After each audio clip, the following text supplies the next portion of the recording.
Welcome to the Poinsett Bridge, an area that has a history of whiskey that once flowed as freely as the Little Gap Creek that the Poinsett Bridge spans.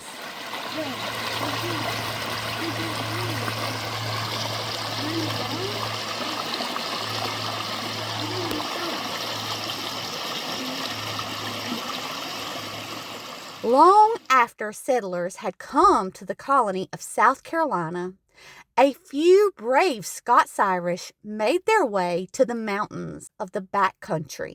Besides making fermented ciders as well as molasses and pumpkin beers, these frontiersmen also brought with them their time-honored tradition of making whiskey. In fact, at one time, every settler in the area had a still.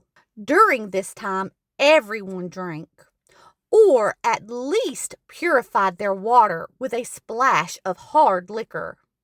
On average, it is documented that every adult drank around 1.5 gallons of liquor a month. By 1764, the British had begun taxing sugar and molasses to help pay for the French and Indian War. As a result, a few people in the area began calling their whiskey moonshine, a term that was as Scottish as their heritage. By 1818, the Poinsett Bridge, which is the oldest remaining bridge in the state, was commissioned. In fact, during this time, the state decided to spend $1 million on the construction of canals and roads throughout the state. Unfortunately, while construction of the bridge was only supposed to take between 4 and 6 months, the construction took much longer. This was due to the rivers being flooded and many of the workers who came from the coast bringing with them malaria. At some point, so many men got sick that a makeshift hospital had to be erected in North Carolina. While the tale of the death and even burial of a worker within the bridge makes for a great ghost story, there has never been any documentation found that suggests that anyone died during the bridge's construction. By 1820, the bridge was completed on the old Buncombe Road that connected Greenville to Asheville. Its Gothic design only added to the beauty and mystery of the road that was once called the Cherokee Path.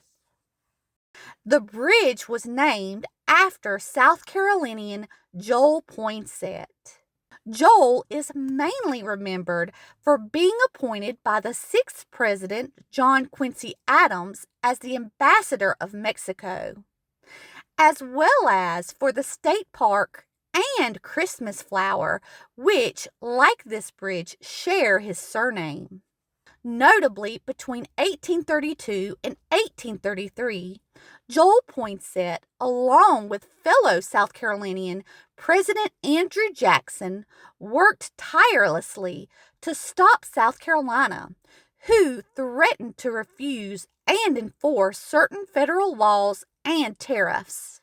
As a result of these laws and tariffs, a vote was held in which almost every part of the state agreed that these new laws and taxes were unconstitutional.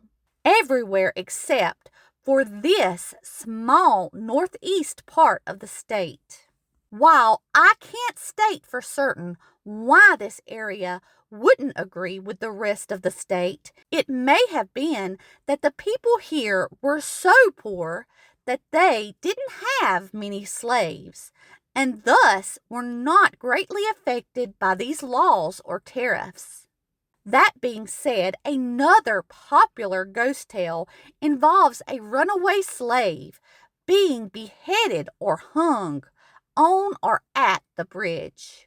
Whatever the reason for this area's refusal to take part in the rebellion, it was at this time the area began being called Dark Corner, As it was written, the light of nullification will never shine in that dark corner of South Carolina. In fact, the only thing that kept South Carolina from trying to succeed during this nullification rebellion was Andrew Jackson, who stated that disunion by an armed force was treason and threatened to hang every rebel leader. Pretty much from its beginning, the area of Dark Corner and its people have been looked down upon as uneducated and poor, a reputation that would remain for many years to come. In addition, pretty much from its beginning, Dark Corner was the location where generational knowledge of whiskey making continued to be passed on from father to son. However, it wasn't until after the Civil War that this really became an issue. In an effort to repay the debt accrued by the Civil War, taxes once again came to South Carolina, this time by taxing every alcoholic beverage. In the tight-knit community of Dark Corner, people gained nothing from the Civil War nor Reconstruction. In fact, the area remained extremely impoverished, as it had not only lost many of its men during the war, but the area had also been ransacked by deserters. In an effort to survive the winter months, wagon loads of moonshine began to leave the community, followed by the county, and later the state. By 1888, Dark Corner was known on a national level, as their moonshine was being shipped as far away as Boston and Michigan. Finally, when federal revenuers and law enforcement made its way to Dark Corner, they found the boundaries unclear as no one claimed to live in it. Initially, the people here stuck together as many distrusted outsiders, especially when they came bearing fees. That being said, later on, as people within Dark Corner became deputized, they used their newfound power to arrest or kill their competitors and settle old family feuds.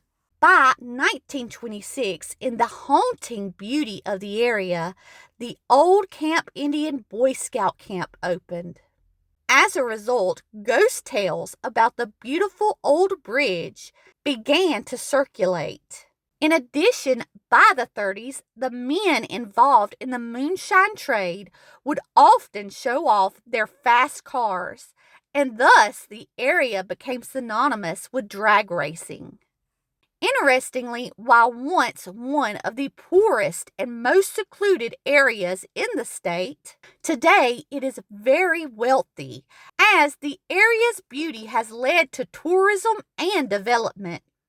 One well-known example of this being the cliffs at Glassy.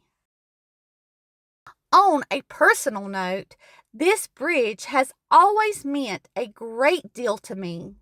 It is a place where my mama Vicky would bring me to eat watermelon and slide down the rocks. So now that my boys are old enough to enjoy this place, I couldn't help but bring them to the now very popular Poinsett Bridge.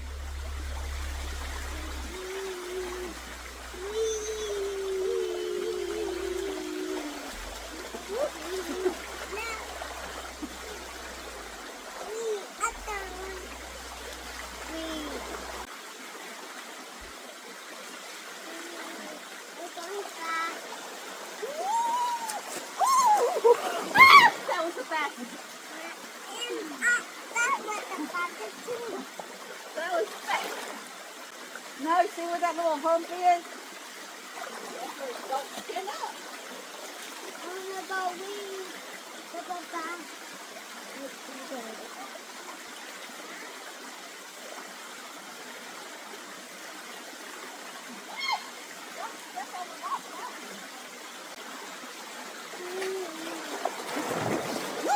Sorry, Carl. I'm sorry. sorry. I'm sorry. I didn't know. It was fun. I didn't mean to. I couldn't stop. I'd say right here.